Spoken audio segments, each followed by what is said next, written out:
Good evening. This is the news at 6 with me, Ishan Russell, the daily dose of all the big developing stories that have happened through the country, and we'll be telling you about those over the next half hour. But first, the headlines we're tracking right now. Journalist accused of corporate espionage alleges cover-up of a multi-crore scam. Home Minister assures strict actions against those involved in the racket.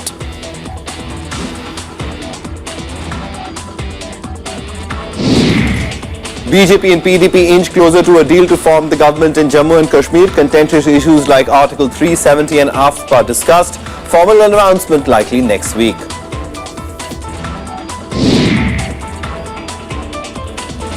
Greece gets a reprieve as Eurozone allows 4 months extension for bailout. Greece to announce reform measures by Monday.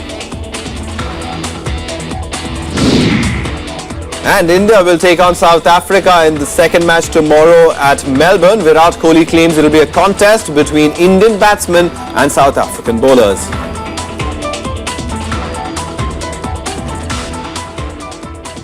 The top story this evening, the Oil Ministry espionage scandal is only getting murkier. With fresh allegations of it being a 10,000 crore rupee scam, it seems many other skeletons could soon tumble out of the closet.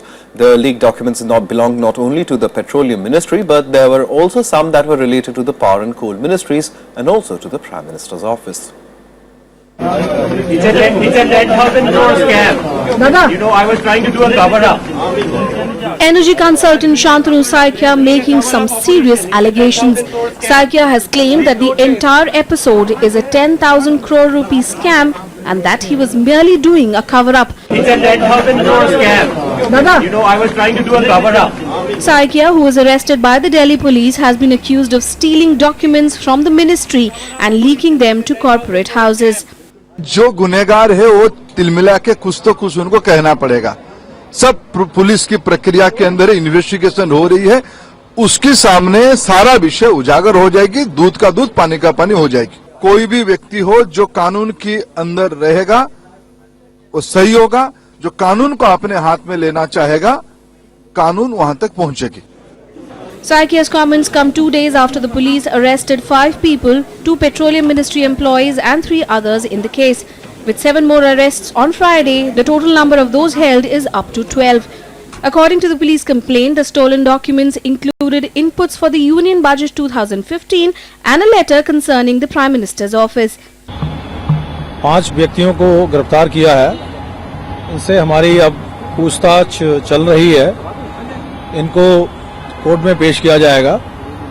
Court में पेश करने के बाद में फिर जो है हम कोर्ट से गुजारिश करेंगे कि इनको पुलिस रिमांड दी जाए ताकि इनसे आगे हम बातचीत कर सकें। Home Minister Rajnath Singh has said no guilty person would be spared. He also said the government should be commended for unearthing the scandal. मैं समझता हूं कि इस बात की सराहना की जानी चाहिए कि कम से कम जो लंबे समय से ये चल रहा था इसका खुलासा तो किया है। यदि हम सजग न होते, इस मामले में सचेत न होते, तो मैं समझता हूं कि इसका भी खुलासा न होगा और जो भी दोषी हैं वो बख्शे नहीं जाएंगे। The alleged pilfering of documents, which was thought to have been a racket confined to the Petroleum Ministry, actually covered matters in finance, coal and power ministries as well. Bureau Report, Rajya Sabha TV.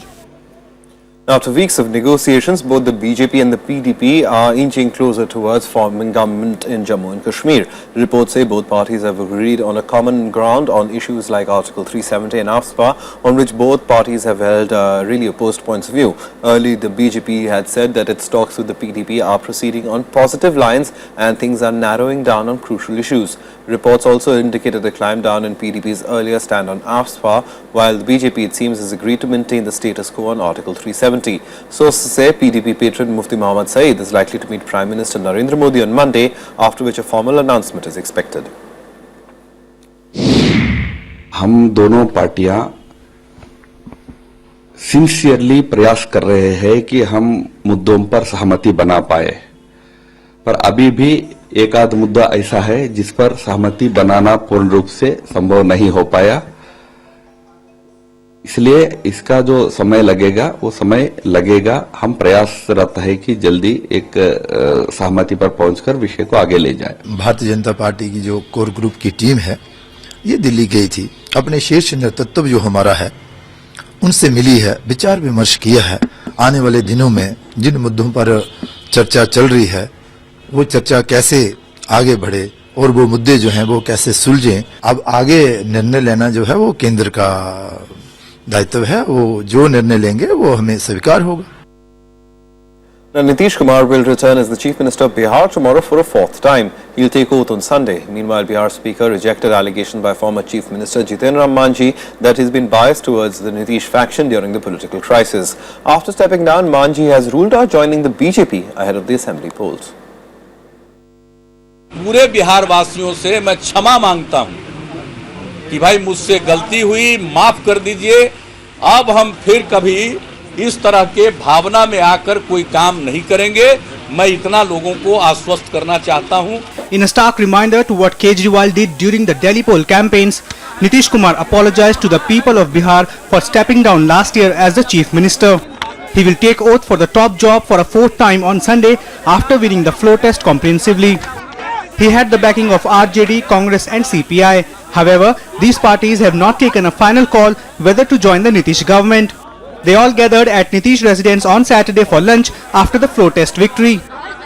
Bihar की गाड़ी को पटरी पर लाने वाले नीतीश कुमार एक अंतराल के बाद अपनी जिम्मेवारी संभालने जा रहे हैं। यह बिहार के लिए न केवल खुशी की बात है बल्कि गर्व की बात है।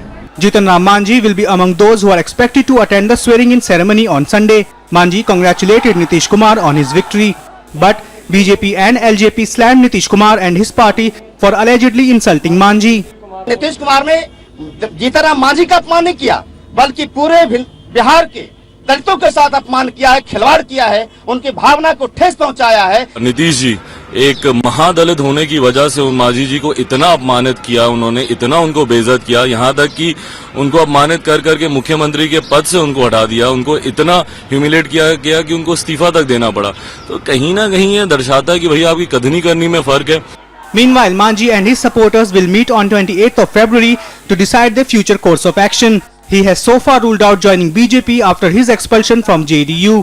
He also took a dig at the speaker on the way he handled the political crisis while explaining the reasons why he quit. Chief whip का मनोनयन के लिए अनुशंसा मुख्यमंत्री से होता है। जब हम मुख्यमंत्री हैं अभी और उनको हटा दिया, हम दे दिया था राजीव रंजन जी को, तो उसकी मान्यता उन्होंने क्यों नहीं दी? किसके कहने पर फिर श्रवण कुमार को उन्होंने मान्यता दे दी? एक बात, किसके कहने पर, किसके द्वारा रिजोल्यूशन देने पर नीतीश कुमार जी को सदन नेता विधानसभा का उन्होंने डिक्लेयर किया था, जिसको कोर्ट में मना कर दिया? तो ये सब गैर कानूनी काम वो कर रहे हैं। However, Bihar Speaker Uday Narayan Chaudhary rejected Manjhi's allegations that he was biased towards Nitish Kumar and his faction. Chaudhary claimed that he took all decisions according to the rules. Bureau Report, Rajya Sabha TV. Now, the number of deaths due to swine flu is on the rise. The toll now stands at 743, even as fresh cases are being reported from several states. 25 new cases have been reported from Uttar Pradesh today, taking the total number of those infected with the deadly H1N1 virus to 190 in the state. In Rajasthan, the death toll has crossed 200 as 4 more deaths were reported in the state. 10 people died in neighbouring Gujarat as well. The virus also infected the IPS Training Academy in Hyderabad, where 9 officers have tested positive. Amid the surge in cases, Union Health Minister JP Nadda said today that the government is taking all necessary steps to deal with the outbreak. He added that proper arrangements for vaccines and necessary treatment to deal with the flu are available at district hospitals all over the country. Now, with an estimated 400 acid attack cases registered every month, that's a startling figure, and that's across the country, the government will soon fix a time frame for investigating and trial of such cases to ensure the maximum punishment to the guilty. Addressing a seminar on empowering acid survivors, Home Minister Rajnath Singh said his ministry is working for suitable amendments to the CRPC in this regard. As per the Criminal Law Amendment Act 2013, a person convicted for acid attacks is sentenced to imprisonment for 10 years or life. The Home Ministry had earlier said that all such cases where maximum punishment of life imprisonment or death sentence is possible will be categorized as heinous crimes. हमारी ministry ने यह भी फैसला किया है कि हम इस एक्ट के तहत केवल जो विक्टिम्स होंगे एसिड अटैक के, उनको हम सहायता दें, कंपनसेशन दें, उनका मुफ्त इलाज कराएं। इतना ही नहीं है, बल्कि जो इसके अपराधी हैं उनको कम से कम 10 साल की सजा मिलनी चाहिए, कम से कम 10 साल की सजा होनी चाहिए। Well, time now to get you more national news and updates in Nationwide.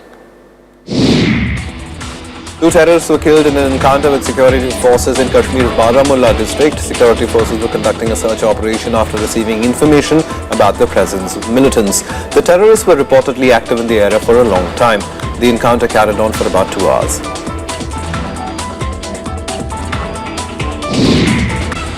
Veteran communist leader Govind Pansare was cremated at his hometown Kolhapur today. He died of gunshot injuries in Mumbai last night. He was shot by unidentified persons near his house in Kolhapur on Monday. CPI continued its protests today in Maharashtra against Pansare's killing. Aero India 2015 hosted a range of defence equipment showcased by firms from world's leading defence suppliers. Israel, India's second largest supplier of defence equipment, had the IAI Super Heron HF at display. It is a UAV with a medium altitude, long endurance and can serve for long hours. It can also carry all kinds of communication and intelligence. One of the most important payloads is synthetic radar, which can see beyond the clouds. External Affairs Minister Sushma Swaraj launched an online web portal named Madad at MEA headquarters today. The portal will address complaints filed online by Indian citizens living abroad with high degree of accountability. The chief characteristics of Madad are to speed up forwarding and handling of complaints, improve tracking and redressal, and escalate unresolved cases. West Bengal Chief Minister Mamata Banerjee today met Bangladesh's Prime Minister Sheikh Hasina. However, it is still unclear as to what transpired between the two leaders during the meeting. Issues like the Teesta Water Sharing Pact and ratification of the Land Boundary Agreement were expected to come up during the talks. We slip into a very quick break right now, but coming up on the other side, a special budget focus, this time on the shipping sector, or more on that on the other side.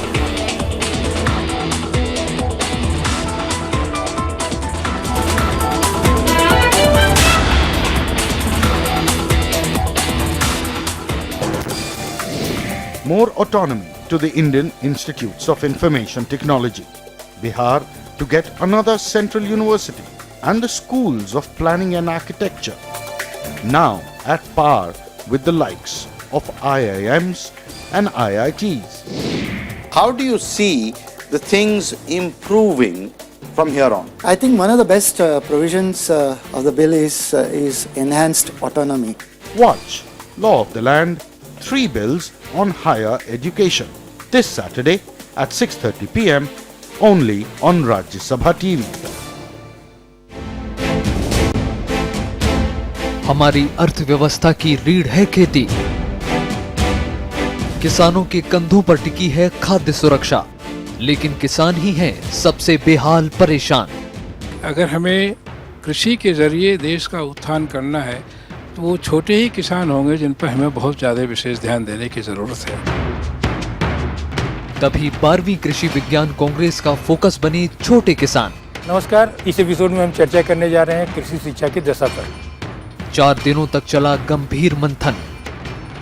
देखिए देश में खेती बाड़ी की दशा और दिशा पर खास सीरीज 22 फरवरी को दोपहर 1 बजे से शाम 5 बजे तक सिर्फ राज्यसभा टीवी पर।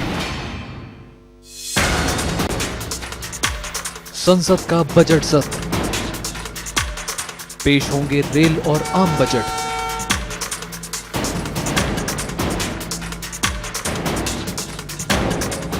कई विधेयकों पर होगी चर्चा। क्या होगी दलों की रणनीति? देखिए पहली खबर, बजट सत्र, आज शाम 7 बजे।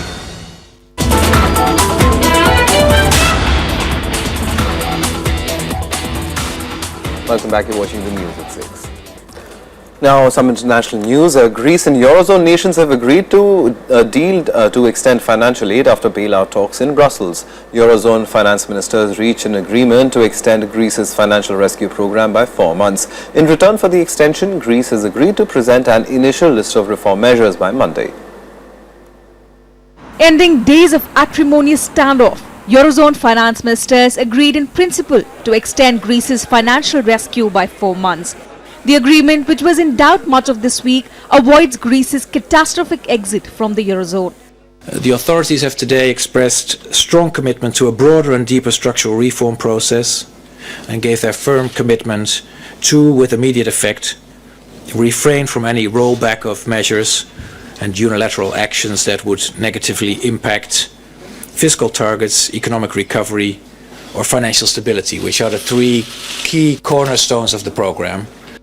In return for the loan extension, Greece has agreed to present an initial list of reform measures by Monday.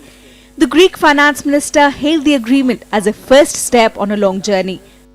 Today, we have found partners amongst those who, up until very recently, looked at us with suspicion. There are some partners still that are looking at us with suspicion. This is our challenge to win over their trust, and we intend to do this. This is only a very first step on a long journey, but long journeys have to commence with a step.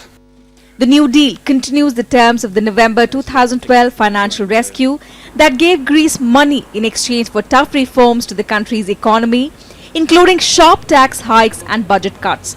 The tough measures helped push Greek unemployment over 25%, which ultimately brought the new left-wing Syriza party to power last month. Bureau Report, Rajya Sabha TV. Thousands of Russians marched in capital Moscow today, disowning the protests at Kiev's Independence Square or the Maidan last year. The protest that had led to the ousting of a Russian-backed president and caused the rift between Ukraine and Western Russia. Marchers carried banners and signs that told the Americans specifically to get out of Ukraine.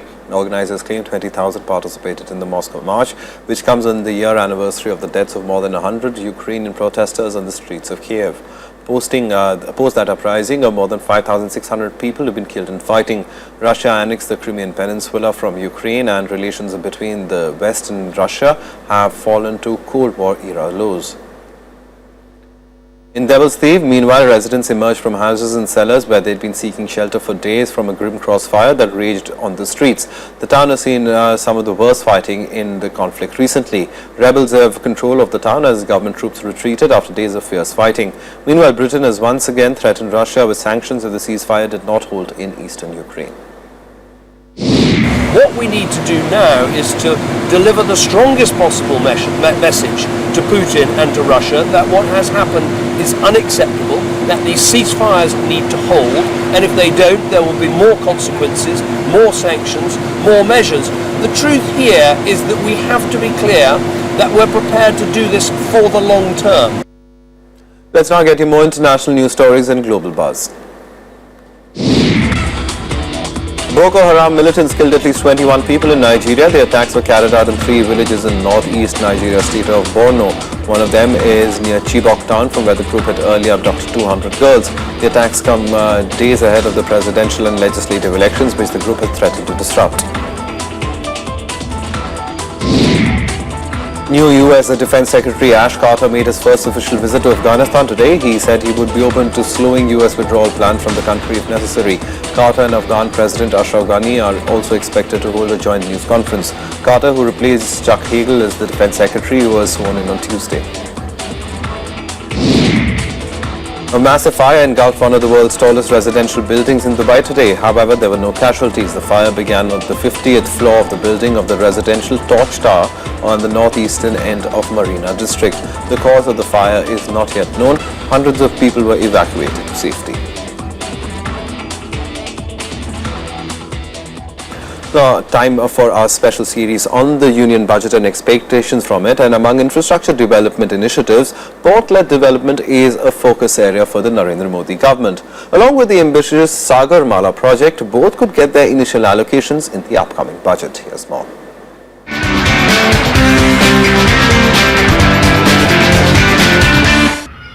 Plans to set up 10 economic regions along 7,000-kilometer coastline and the Prime Minister's Sagarmala project, an attempt to connect coastal cities through rail, road, ports and airports.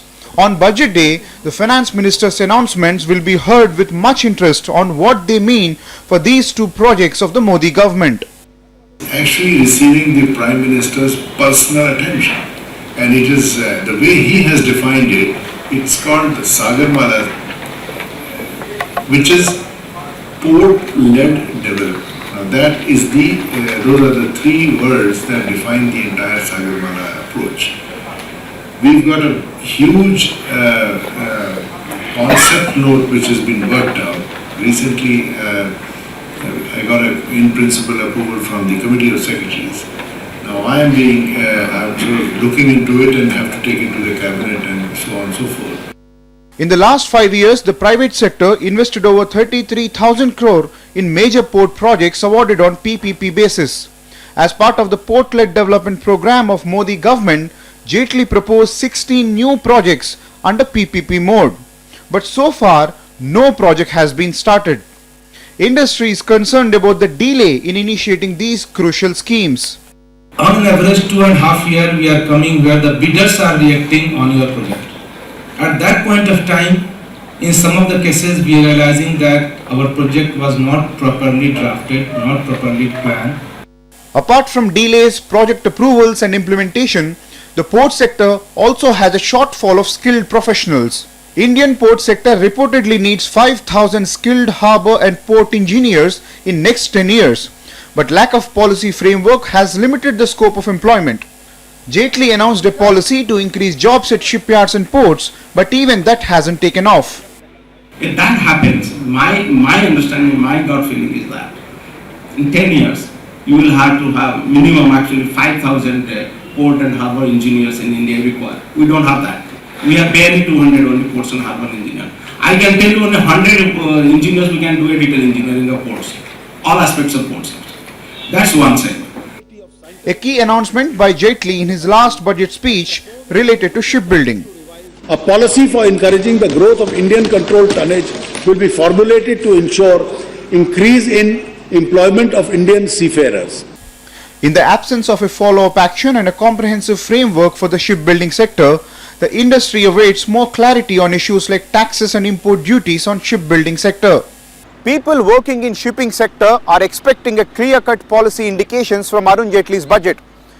They want the finance ministers to give them indications on the tax proposals and how the investors are encouraged in shipping sector. With camera person Smriti Ranjan, Rajkamal Rao, Rajya Sabha TV.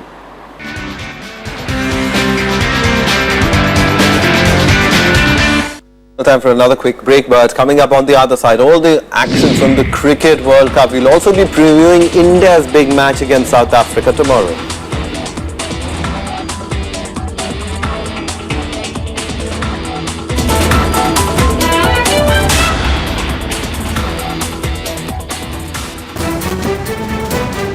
A new government in New Delhi. New faces. People are not investing because they are scared of your tax administration. New thinking. The auction process is a fair and good process. You cannot have a one-size-fits-all reform policy. For insights and perspective.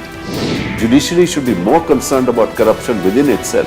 The Modi government slogan of "अच्छे दिन आने वाले हैं." Soon the people's slogan will be "हमारे पुराने दिन लौटा दो." The biggest show on economic policy. Watch State of the Economy.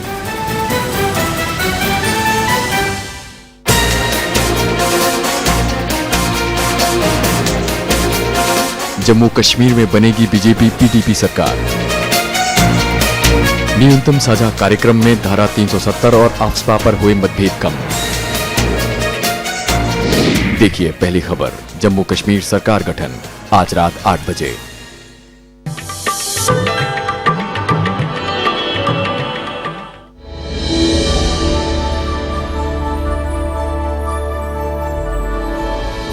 Renowned economist Amartya Sen needs no introduction.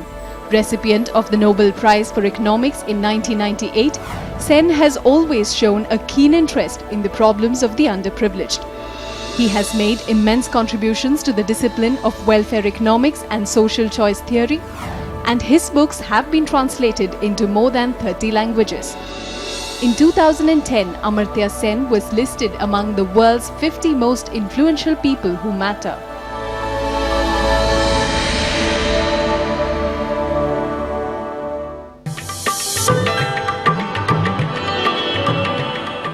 Rajya Sabha television की खास श्रृंखला महामहिम राज्यपाल में आपका स्वागत है।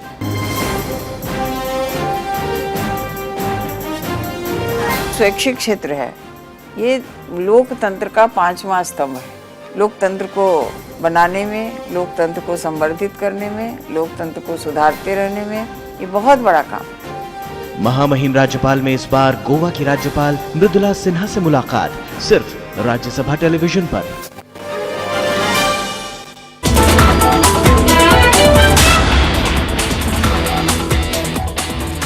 Welcome back, you're watching the news at 6. And on to some cricket now, and after pulling off a big win against Pakistan, Team India faces an even bigger test tomorrow. India will take on South Africa at the Melbourne Cricket Ground on Sunday morning. Although the morale must be sky high after beating the arch rivals, the odds favouring the team aren't.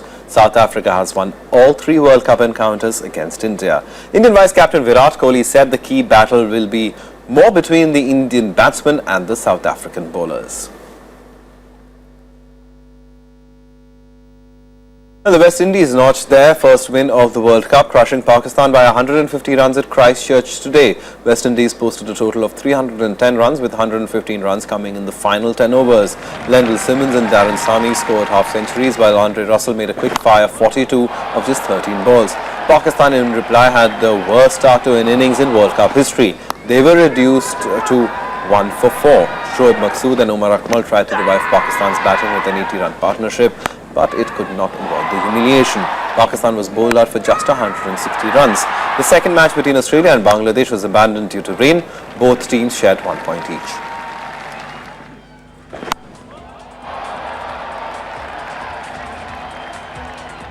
Well, that's it from us. Goodbye.